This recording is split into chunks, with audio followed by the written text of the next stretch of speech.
अच्छा बड़ी साहब, थोड़ी सी हमने बात करनी है। ये अफगानिस्तान से अब अमेरिका निकलना चाह रहा है। $2 ट्रिलियन का बारूद उसने बिछा दिया, बर्बादी कर दी। अब पाकिस्तान से अड्डे मांग रहा है कि मैं क्या करूं। वहाँ रियासत को इस तरीके से उन्होंने बर्बाद किया है कि वो ठीक नहीं। $2 ट्रिलियन का मतलब 2000 अरब डॉलर होता है। 2000 अरब डॉलर, 2480 के करीब उसके अपने फौजी मारे गए हैं। यहाँ पे कोई 20,000 जो हैं वो हो चुके हैं, क्या कहते हैं उसे, माजूर हो चुके हैं, और जिनका दिमाग ख़राब हुआ है। जो अमेरिका की जो फौजी वापस जाते हैं, अगर आप वहाँ आपको मिलने का मौका मिला हो तो अद्धे सारे मीटर हो चुके होते हैं। मौत देख के हर वक्त खौफ में रहना, लोगों की तो ये जो वारदात आपने की थी 26 अप्रैल 1978 के उस खूबसूरत इनकलाब को बर्बाद करने के लिए, ये जो आपने मौत का और हेरोइन का और क्लाशनकोफ के कल्चर को आप लेके आए थे, और जिनकी सपोर्ट यहाँ पे मियां नवाज शरीफ और इन्होंने जमहूरियत के नाम पे की थी, आज हम बड़ी साहब अभी तो हमने देखा जो मैशत में बर्बादी हुई, जो इस खित्ते में 70,000 के करीब हमारे सिविलियन मारे गए, 5 से 7,000 हमारे फौजी भाई शहीद हुए, ठीक है। और आज भी दहशतगर्दी से हम नहीं निकल सके। ये वो माशी दहशतगर्द हैं कि जिनको सपोर्ट करते हुए हमें शर्म आनी चाहिए। अब भी चाह रहा है कि इस खित्ते को तबाह करेंगे, लेकिन मैं आपको खबर दे दूं, army chief, prime minister of Pakistan की बहुत ज़्यादा नज़र है। अगर इनखला होता है अमेरिकन फौज का अफगानिस्तान से, इधर फूल प्रूफ इंतजाम करने का, ये लगड़ बगड़ जो आजकल तेज हुए हैं ना, दुआ करेंगे। देखिए पहले रूस गया तो हमने कितना नुकसान उठाया, अब अमेरिका जा रहा है तो अरबों खरबों डॉलर लगा के वो नहीं उधर कंट्रोल कर सका, तो हमें इस आग में क्यों धकेल रहे हैं। मगर भट्टी साहब, इसमें थोड़ा सा मेरा नुक्ता नज़र ये है कि पाकिस्तान के लिए बड़ी अलार्मिंग सिचुएशन है, बड़ी संजीदा लोकेशन ये सिचुएशन है, मगर पाकिस्तान के लिए अपॉर्चुनिटी भी है। अपॉर्चुनिटी ये है कि वो कहते हैं ना, अमीरों की अदाएँ होती हैं। अमेरिकन फौज $20 बिलियन सिर्फ लगाती है एयर कंडीशन लेने के लिए अपने हैमों में, 20-20 बिलियन डॉलर। अब पाकिस्तान के लिए 1-2 अपॉर्चुनिटीज भी आ रही है। सामने आप जो बात कह रहे हैं, जो अफगान आर्मी है, पाकिस्तान उसको ट्रेन भी कर सकता है। पाकिस्तान के लिए ट्रेड का, पाकिस्तान का $6 अरब का ट्रेड था मुशर्रफ के ज़माने में, जो ख़त्म हो गया। तो मैं पॉजिटिव भी बड़ी बात समझता हूँ, पाकिस्तान के लिए अपॉर्चुनिटी भी बहुत आ रही है। अमन कायम होना जरूरी है ना, ये बात सही है कि इनखला के बाद वहाँ खाना जंगी हो सकती है। देखिए पाकिस्तान का इम्पैक्ट कितना है आपको पता है। यह मुर्गी क्यों महंगी हुई थी? मुर्गी इसलिए महंगी हुई, अगर आप अफगानिस्तान को दूध दे दें, गोश्त दे दें, मुर्गी दे दें, तो डॉलर ही डॉलर है। तो हमें अगर थोड़ी सी हम अकल से चलें तो हम इससे बड़ी अच्छी चीज़ें भी निकाल सकते हैं। नहीं, अच्छी चीज़ें हम क्या निकालेंगे, वो एक फ्रैक्चर्ड स्टेट है, और फोरसीएबल फ्यूचर वहाँ क्या होता है क्या नहीं होता, हमारे लिए मुसीबत। भाई साहब, ये बिजली, एक्स्ट्रा बिजली नहीं हम बेच सकते, हमें भी तो कुछ सोचना चाहिए रीजन में। यार जब 12,000 जो पैसे मुझे बात बताए ना, ये जो सपोर्ट करते रहे इराक इन्वेजन को, अफगानिस्तान के इन्वेजन को जो सपोर्ट करते रहे, मुझे ये बताए ना, आज ये इनको शर्म नहीं आती? ये हालत देखें वहाँ पे अफगानों की क्या कर दी हमने। वहाँ पे कोई स्टेट नहीं है। आपको पता है कि वहाँ पर इलाज करवाने के लिए लाहौर म्यू अस्पताल में आना पड़ता है, सारे के सारी बर्बादी कर। यार हमारी अपॉर्चुनिटी है, उनका अज़ाब है। ये जराइम पेशा, इन पर आलमी अदालतों में जंगी जराइम के मुकदमे चलने चाहिए, जिनको हम सपोर्ट करते रहे हैं, और जो ये सब कुछ किया है। ये बच्चे जो हमारे अफगान फिर रहे हैं, यहाँ पे बूट पॉलिश कर रहे होते हैं, चने बेच रहे होते हैं, क्योंकि हमने उनकी रियासत इनके साथ मिलकर बर्बाद कर दी। हमने कोठियां भी तो बड़ी बनाई है पाकिस्तान। नहीं, हमने तो वैसे जो है वो बहुत से उस वक्त के लोग थे जिन्होंने यहाँ पे बड़ी फैक्ट्रियां भी ड्रिंक्स की लगी हैं, अपनी तनख्वाहों में से पैसे पसंदाज करके यहाँ पे बड़े तो जरा 1980 से पहले के अफगानिस्तान की कुछ आपको फुटेज दिखाते हैं। ये है वो अफगानिस्तान जहाँ पे इनकलाब हुआ था नूर मोहम्मद तराकई का, जो कि ये काबुल होगा ना, ये आप काबुल दिखा रहे हैं। ये यूनिवर्सिटी का मंजर है, ये देखें। और ये नूर मोहम्मद तराकई वो था जो एक फ्रूट सेलर था बॉम्बे में, और फिर जब वो ये असैसिनेट हो गया था, ये असैसिनेट हो गया था। इसमें साजिश रूस ने भी की थी इसको, और क्योंकि खलक और परचम पार्टी दोनों की एक लंबी कहानी है। फिर ये है आज का अफगानिस्तान।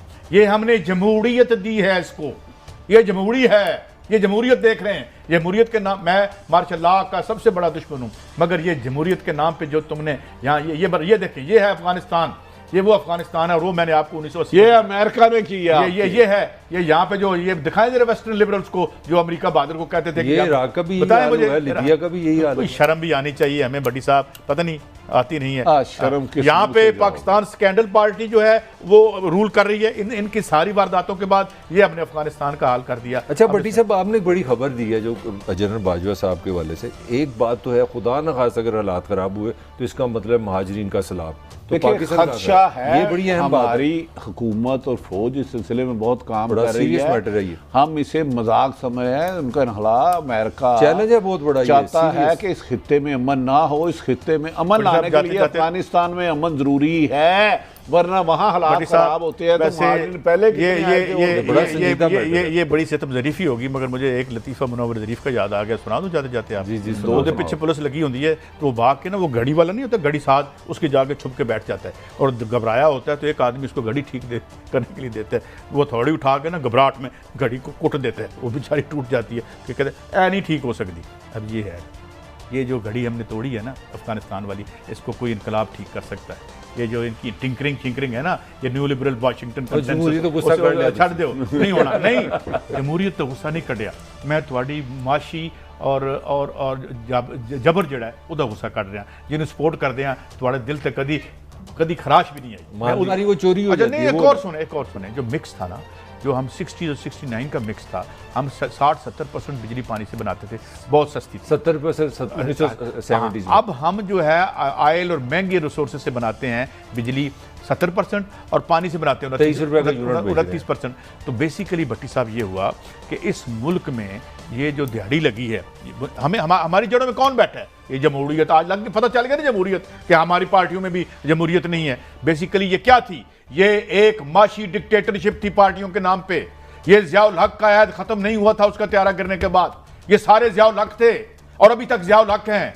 अभी तक इस मुल्क में कोई माशी जमहूरियत नहीं आई और वारदात और ठेकेदारों के साथ मिलकर बैठ के खाना पीना, और अब तड़प रहे हैं। और मुझे समझ नहीं आती, बीमार लोग हैं, इतना माल इकट्ठा करने के बाद और लूटना चाहते हैं। आप कह रहे हैं अभी तक ज़ियाउल हक है, तो इस्लामाबाद में वो कब्र में कौन है? वो जिंदा है, वो इस निज़ाम का, वो अभी मेरा ये कंटेंशन है कि ज़ियाउल हक के मरने के बाद उसका निज़ाम कंटिन्यू कर रहा है, हांट कर रहा है हमें। ये सारे छोटे छोटे ज़ियाउल हक हैं जो बैठे हुए हैं, जो हमारे जो पेट पे जो रोज़ाना लात मारते हैं और जो हमारा माल रोज़ खाया जाता है, ये उसी के बनाए हुए खेल है सारे। ये 70, और इसलिए मैं पिटता हूँ कि जब आप 5 जुलाई 1977 को जब ये वारदात शुरू हुई, उससे अब तक है। और जनाब अच्छा, इसमें एक चीज़ ऐड कर लें, सोने पे सुहागा। अब ना ये जुल्म ख़त्म नहीं हुआ, आगे प्लान क्या है, सोल्यूशन क्या आ रहा है कि लेस को ये सारी कंपनी को भी प्राइवेटाइज करो। अब हमें हमारा गिरेबान इन्होंने प्राइवेट लोगों के हाल आम बंदे को फेंक देना है। अगला प्लान ये है। भाई आप स्कूल भी प्राइवेट कर रहे हैं, आप अस्पताल बल्कि मैं शेर आज प्राइवेट भी कर कर रहे हैं, दूं। अच्छी बात। वो था ना कि मीर क्या सादा है, बीमार हुए, जिसके सबब अब ये प्राइवेट उसी अत्तार के लड़के से दवा लेते अच्छा, तो सॉरी इंटरप्ट कर रहा हूँ, 400 अरब रुपए हमने सब्सिडी दिया के इलेक्ट्रिक को, जो कराची का आला है सबको हमको पता है। 400 अरब मेरा दे के टैक्स पेयर का 400 अरब भी ले लिया और कराची वाले रो रहे हैं, और यही आला बाब लेस को काम को करना है। अच्छा, और मैं कल आपसे अर्ज कर रहा था, ये अब मेरी जिम्मेदारी नहीं है कि इमरान खान साहब बैठे या इस्तीफा दे के घर चले जाएं या इस लड़ाई में जहाँ तक भी जाएं, जितना लड़े हैं मैं उनको अप्रिशिएट करता हूँ, मगर अब उनको भी जानना हो गया होगा कि वो किस चीज़ से लड़ रहे हैं। ज़रूर आगे एक माफिया का निज़ाम बैठा हुआ है। अब मैंने जब भी थोड़ी देर पहले कहा था कि ये अभी रिंग रोड वाले 18 MNAs और निकल आए हैं, अब खान साहब कैसे हुकूमत चलाएंगे? उधर वो स्कैंडल बैठा हुआ है, पीछे काला धन लेके बाहर बैठे हुए हैं, जहां पे इनके सहाफत में भी मतलब है वो उनको रिफंड करने वाले मिल जाते हैं हमें, हैं जी। वो जो बाहर काला धन है ना, उनके नुमाइंदे यहां भी बैठे हुए हैं जो उनके काज को आगे करते हैं। भाई उनके नुमाइंदे यहाँ ना हो तो बाहर बैठा माफिया पाकिस्तान में इंतशार पैदा नहीं कर सकता। अच्छा भट्टी साहब, अब आगे बढ़ते हैं। अच्छा भट्टी साहब, ये एक तो मिनट, बताइए मलिक कराची में क्यों मुतालबा हो रहा है गवर्नर राज का? लोग देखिए क्यों मुझे समझ में नहीं आ रही, और आपने फरमाया कि MQM